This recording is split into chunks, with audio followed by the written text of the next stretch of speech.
En este vídeo vamos a ver cómo aplicar la técnica de análisis clustering, en concreto con el algoritmo que explicamos en el vídeo introductorio, que es apto para su uso en variables de escala, que es el algoritmo de k vecinos más cercanos.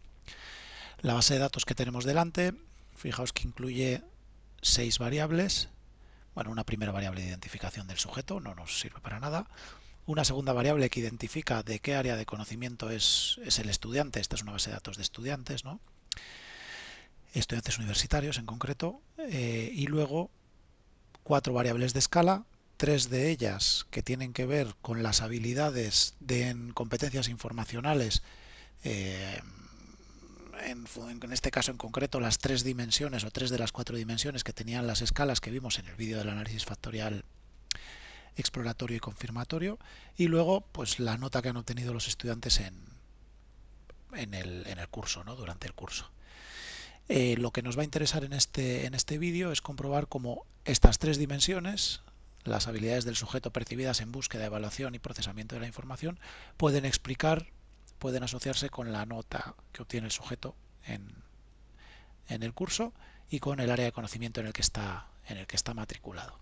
Entonces, para poder incorporar toda esta información de estas 3 variables en una sola variable, lo que vamos a hacer va a ser aplicar un modelo de análisis clustering, de agrupación, y vamos a crear 3, 4, los clústeres que sean, que diferencien a los sujetos en función de sus puntuaciones en estas escalas de competencias informacionales. Así que vamos allá. En primer lugar, vamos a seleccionar entre los módulos disponibles. No está el módulo de clustering, sino que para añadirlo tenemos que ir aquí a este más y seleccionar la opción aprendizaje de máquina.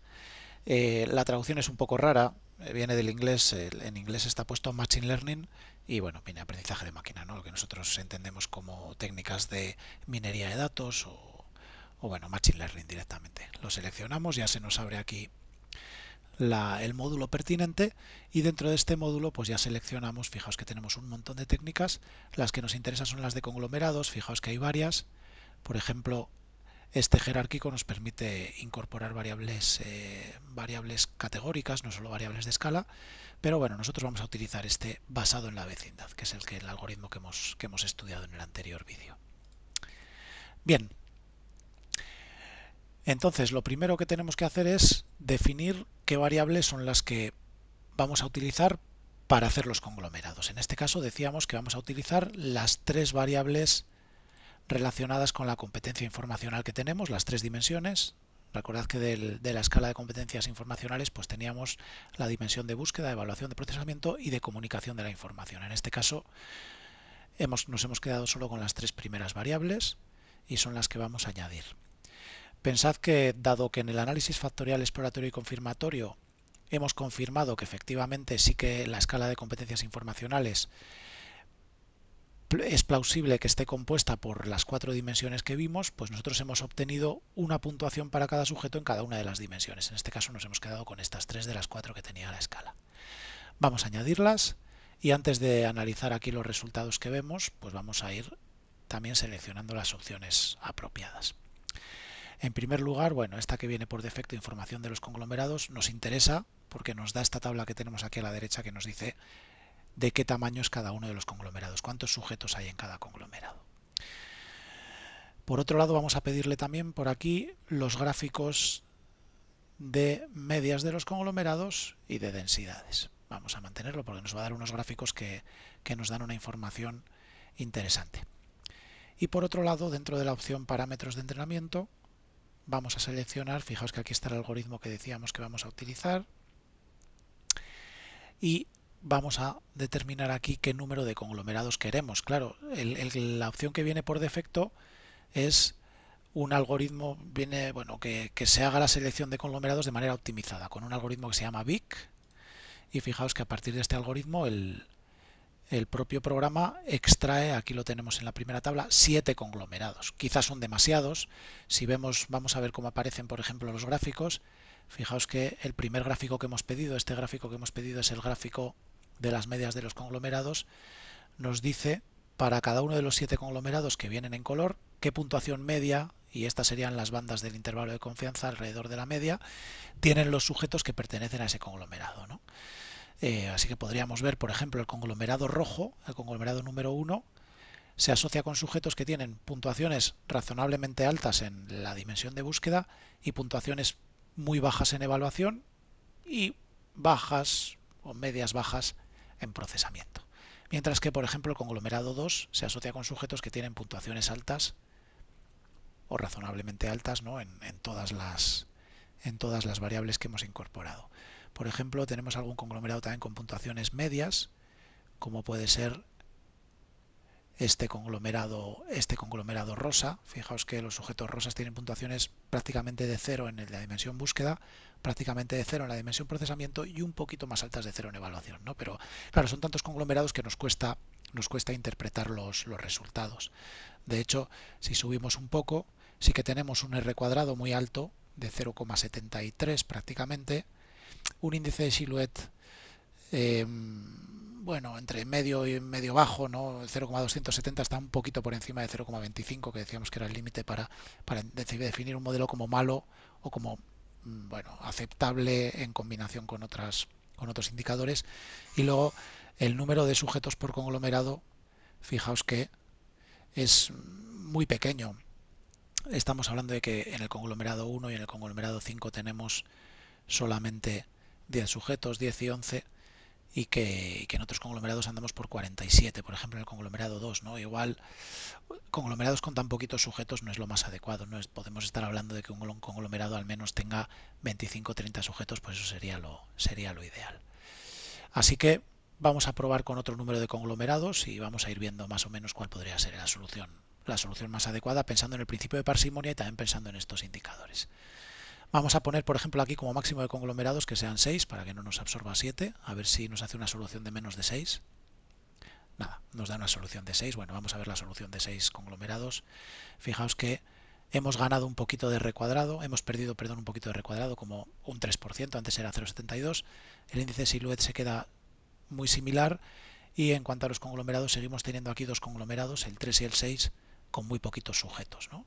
Bueno, y el 2 también. Tenemos aquí sobre todo el 2 y el 3 con muy poquitos sujetos. Y tenemos, bueno, conglomerados que son similares. Por ejemplo, el conglomerado número 2, fijaos que son sujetos con puntuaciones bajas en búsqueda y en procesamiento. Y el conglomerado número 6, pues son puntuaciones bajas en búsqueda, en evaluación y en procesamiento. Bueno, tenemos aquí todavía mucha variedad. Vamos a bajar un poquito más. Vamos a poner 5 conglomerados. A ver qué es lo que ocurre. Ya ponemos un número fijo para que nos lo haga automáticamente. Ahí está, ya nos ha salido un modelo ahora con 5 conglomerados. Fijaos que el R cuadrado ha bajado otro poquito, tampoco demasiado. El índice de Silhouette ha perdido también, pero ahora ya el modelo es un poco más fácilmente interpretable. Tenemos, por ejemplo, en el conglomerado verde sujetos con puntuaciones muy bajas en búsqueda y procesamiento. En el conglomerado azul, sujetos con puntuaciones muy bajas en evaluación y medias en el resto. Y luego el conglomerado amarillo, bueno, sí, amarillo o verde militar con puntuaciones altas en general, el conglomerado 1 con puntuaciones bajas solo en procesamiento, y yo creo que ya he dicho todos, ¿no? Pero aún así, todavía podemos fijarnos en los gráficos de debajo de las densidades, que fijaos, todavía aquí lo que nos está indicando es la distribución de los sujetos añadidos a cada conglomerado en función de las variables, ¿no? Y fijaos que en la variable búsqueda, por ejemplo, el conglomerado verde se separa mucho del resto en procesamiento y en búsqueda, el conglomerado azul en evaluación, pero luego todo el resto de conglomerados están como aquí muy solapados, ¿no? en estas variables. Y el número de sujetos, fijaos, seguimos teniendo un conglomerado con 15 sujetos, el conglomerado 3. Por lo que quizá vamos a intentar un modelo con menos conglomerados, vamos a poner aquí 4, a ver qué es lo que nos sale. Fijaos que el R cuadrado sigue por encima de 0,6, estamos en valores todavía buenos. El índice de Silhouette creo que nos ha vuelto a subir, en 5 conglomerados nos había bajado, ¿verdad? Sí, nos había bajado a 0,250. Poniendo 4 conglomerados hemos ganado un poquito de mejora de ajuste del modelo, hemos vuelto a 0,270 y ahora ya fijaos que los conglomerados están bastante mejor repartidos y tenemos un modelo mucho más claro. Fijaos, el conglomerado 4 En el conglomerado 4 están sujetos con puntuaciones autopercibidas muy bajas en evaluación, mientras que en el conglomerado 1 tenemos sujetos con puntuaciones muy bajas en procesamiento y en búsqueda, mientras que en evaluación están en puntuaciones promedio, ¿verdad? Y luego los conglomerados 1 y 2, perdón, los conglomerados 2 y 3, el 3 son sujetos con puntuaciones altas en general y el 2 son sujetos con puntuaciones promedio. Así que este conglomerado parece mucho más fácil de explicar, ¿verdad? Vamos a probar el modelo con 3. Ya con menos de 3 yo creo que ya sería demasiado poco, a ver con qué nos quedamos. Y a partir de estos dos modelos pues ya decidimos con qué quedarnos, ¿no? Fijaos que el R cuadrado ha bajado sensiblemente, ha bajado 0,8 puntos, aunque el índice de silueta ha subido mucho. Se nos ha quedado en 0,340. Por otro lado, los conglomerados, el reparto es un poco menos equilibrado que con 4 conglomerados. En el conglomerado 1 tenemos 90 sujetos y en el 2 38, aunque son más de 30 en todos los grupos. Y los clústeres, pues parece que están conglomerado 1 sujetos con puntuaciones altas, conglomerado 2 bajas en evaluación y medias en el resto, y conglomerado 3 bajas en búsqueda y promedio en evaluación. Aquí vemos que en procesamiento los tres grupos están claramente diferenciados. En evaluación es el grupo verde el que está diferenciado del resto y en búsqueda es el grupo rojo el que está diferenciado del resto. Tendríamos que pensar entre 3 y 4 conglomerados con qué quedarnos. En este caso esto es decisión sobre todo del investigador. Tenemos evidencias a favor de uno y otro modelo. Como ambos modelos, sobre todo el índice de silueta ha mejorado mucho en este modelo, el R cuadrado ha bajado bastante, son un poco contraintuitivos ambos indicadores, y también el reparto era un poco más equilibrado en 4 grupos, yo no sabría con cuál quedarme. Depende de lo que yo considere como investigador que tiene más importancia, ¿no? Si la parsimonia o obtener un grupo un poquito mejor equilibrado y con un R cuadrado un poquito más alto. Entonces, como tenemos dos argumentos a favor de tener 3 conglomerados y 2 a favor de tener 4 conglomerados, pues podríamos elegir uno u otro modelo en función de lo que nosotros consideremos, sobre todo, que nos da mejor información en este reparto. Yo creo que en este reparto va a ser mucho más fácil de explicar un modelo con 3 conglomerados, ¿no? Porque tenemos un grupo con puntuaciones altas y luego 2 grupos con puntuaciones bajas que se cambian de variables. Entonces yo creo que este va a ser el modelo que nos quedemos. Y fijaos que ahora lo que podemos decir al programa es que queremos que nos saque una nueva variable en la base de datos, que añada a los datos una nueva variable, por ejemplo, que se llame conglomerados. Y una vez que hemos hecho eso, fijaos que si nos vamos a la base de datos, nos aparece una nueva variable a la que le podemos sustituir los números pues por la interpretación que damos a los clústeres, ¿no? El clúster 1 le podemos llamar de puntuaciones altas, el clúster 2 de evaluación baja y el clúster 3 de búsqueda y procesamiento bajos. Entonces vamos a añadirlo ahí. Clúster 1, alta competencia informacional, vamos a llamarle. Clúster 2, baja, vamos a llamarle baja evaluación. Y clúster 3, a ver si era baja evaluación, sí, el clúster 2 era baja evaluación. Y clúster 3, bajos o bajas, bueno, bajos, búsqueda y procesamiento. Le doy al intro y ya me ha completado los 3 conglomerados. Una vez que yo tengo hecha esta agrupación, podría comparar esta agrupación con la nota de los sujetos o con el área de conocimiento, ¿no? Para saber si las competencias informacionales tienen que ver con el rendimiento de las personas y también con el área de conocimiento. Dicho esto, en realidad hasta aquí ya hemos hecho nuestro modelo de clúster. Todo esto que voy a explicar ahora pues tiene que ver con las cosas que podemos hacer con un modelo de clúster, ¿no? Por ejemplo, para comparar la nota con los conglomerados, nosotros podríamos a nivel descriptivo, por ejemplo, pues pedir la nota media de los sujetos. Vamos a quitar ya, bueno, no voy a quitar eso, la nota media de los sujetos, a ver si está aquí añadida la media, sí, la media de los sujetos y la desviación, bueno, y el mínimo, la desviación típica para cada uno de los conglomerados. Vamos a poner aquí separar y fijaos, los sujetos que tienen puntuaciones altas en competencia informacional tienen una nota media en el curso de 0,77, mientras que los que están por debajo están en 0, los que tienen alguna competencia informacional baja, fijaos, están en 5,5 y en 5,8. Por lo tanto, sí que parece que estamos viendo que tener niveles altos de competencia informacional nos está aportando una mayor nota, ¿no? Podríamos ver esto a nivel poblacional con una ANOVA y ver si estos resultados son significativos. Vamos a añadir la nota, los conglomerados, y voy a añadir también un gráfico. Vamos a añadir este de la nube y también un gráfico descriptivo con las barras de error. Fijaos, lo que nos dice este modelo de ANOVA es que efectivamente el modelo es significativo, es decir, los sujetos de los tres conglomerados tienen puntuaciones significativamente diferentes entre sí, notas significativamente diferentes entre sí. La variable que nosotros hemos añadido como variable dependiente es la nota. Y fijaos en el gráfico, efectivamente, vamos a hacer un poquito más grande este gráfico, efectivamente los que tienen una competencia informacional alta, este sería la media de esos sujetos y esta sería el intervalo de confianza de esos sujetos, tienen notas claramente superiores que los que tienen competencias informacionales bajas, ya sea en evaluación o en búsqueda y procesamiento. Claramente. Y estos dos grupos parece que no son diferentes entre sí, ¿no? Si lo vemos en el otro gráfico, fijaos que podemos ver pues más o menos la misma interpretación. Vemos que, vamos a hacerlo un poquitín más grande, ahí está, vemos que estas son las personas que tienen las notas de las personas que tienen competencias informacionales altas, fijaos que están entre 6 y 10 puntos, y estas son las notas de las personas que tienen competencias informacionales bajas en evaluación y en búsqueda de procesamiento, que son sujetos que están más o menos entre 8 y 3, ¿no? Más o menos. Aquí están los gráficos de barras, ¿no?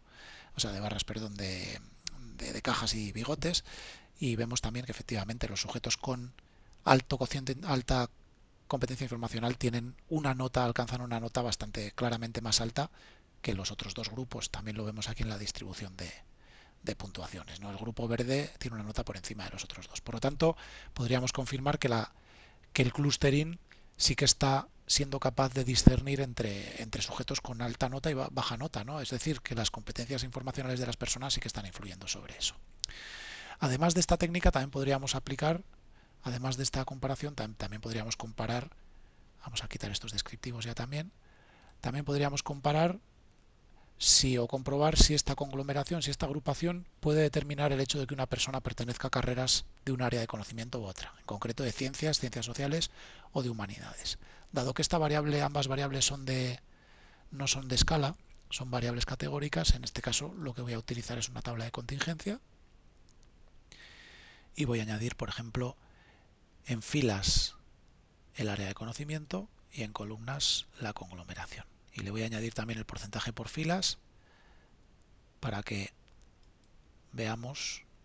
podamos ver, a ver dónde está, no están estadísticos, perdón, está en celdas, por filas, para que podamos ver la distribución de sujetos en cada una de estas áreas de conocimiento por su nivel de competencia informacional.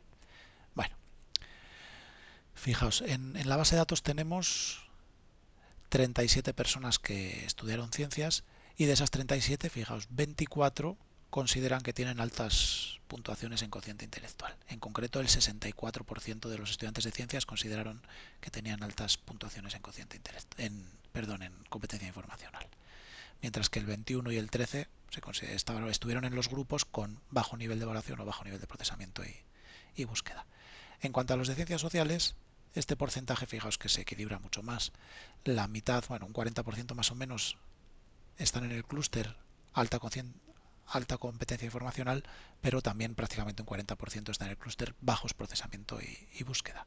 Y los estudiantes de humanidades están más o menos entre medias de estos dos, ¿no? Sí que tienen la mitad de los estudiantes están en el grupo de alta competencia informacional, pero luego también prácticamente un 35% está en bajo búsqueda y procesamiento. Por lo que la distribución de nivel de competencias informacionales autopercibida en función del área de conocimiento sí que parece un poquito distinta, aunque no es suficiente para ser significativa. Fijaos en este p-valor, está por encima de 0,05, que es nuestro nivel alfa, por lo que en realidad podríamos decir en base a los datos que a nivel poblacional no existe relación entre la conglomeración y el área de conocimiento en el que estudia cada estudiante. Aunque las evidencias, si tuviéramos más sujetos, igual sí que nos llevarían a que sí que obtuviéramos diferencias significativas. Pero en este caso no llegan a ser suficientes para ser significativas y por lo tanto el área de conocimiento no tiene que ver con la percepción sobre el nivel de competencias informacionales. Bueno, hasta aquí el vídeo de las técnicas de clustering. Esperemos que haya sido de utilidad.